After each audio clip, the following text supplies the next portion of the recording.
Today we'll be talking about women spies in World War I. During World War I, both sides used a number of methods to gain secret information about the enemy that could potentially help them gain an advantage in the war. This method was called espionage. Most espionage work involved not spying on enemy territory, but eavesdropping on enemy communications and listening to their plans of attack. First up, we have Louise de Benigues. Louise, where are you from? I'm from France. And what were your contributions to World War I? Well, during the war, I ran my own spy network called the Alice Network, and it was actually one of the most successful spy rings. I'm often referred to as the Queen of Spies. It all started when I went on a trip to England, and then the British intelligence soon became aware of my potential. When I returned back to France, I set up networks of sources throughout the region where information would be collected about the enemy and sent back to England. Give us some background on your life.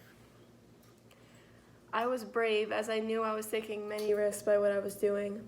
The Germans did not hesitate to shoot those suspected of espionage.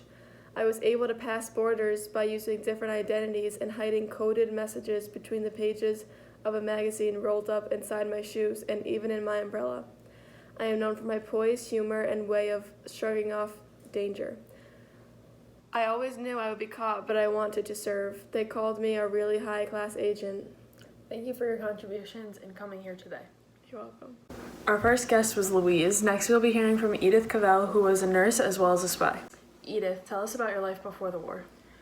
Well, I am from England and I have a background in nursing. Originally, I wanted to be a nurse in the war to help the soldiers, but once I became involved, I felt horrible about sending the soldiers back out to the battlefield after treatment.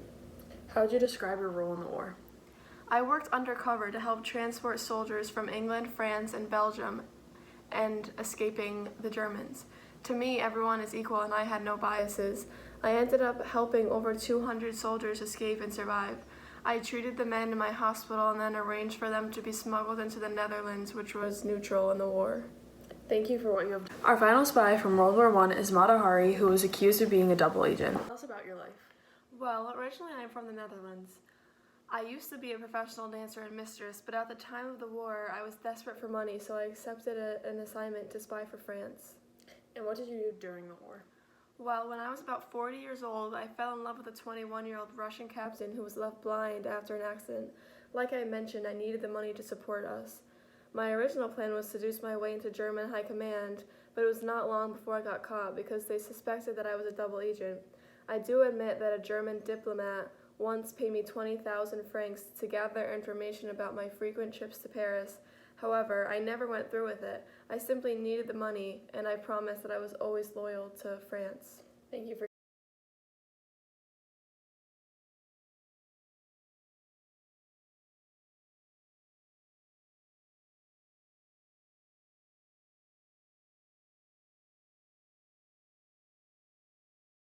I was desperate for money, so I accepted Spit it out! First up, we have Louise de Benigues. Most espionage work involves spying on not spying on enemy.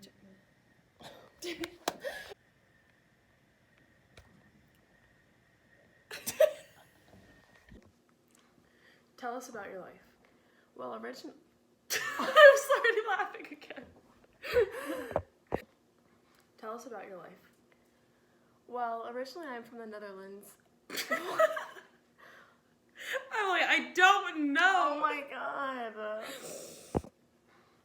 Tell us about your life. I'm already laughing.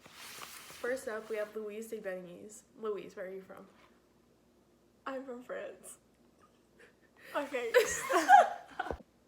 First up, we have Louise de Benigues. Louise, where are you? Emily, that's your fault. I can't look at you.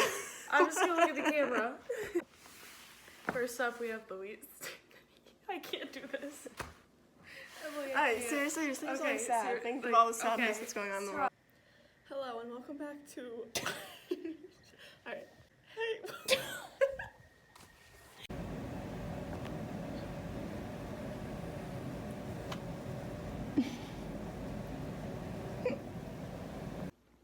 First up, we have Louise de Benigues.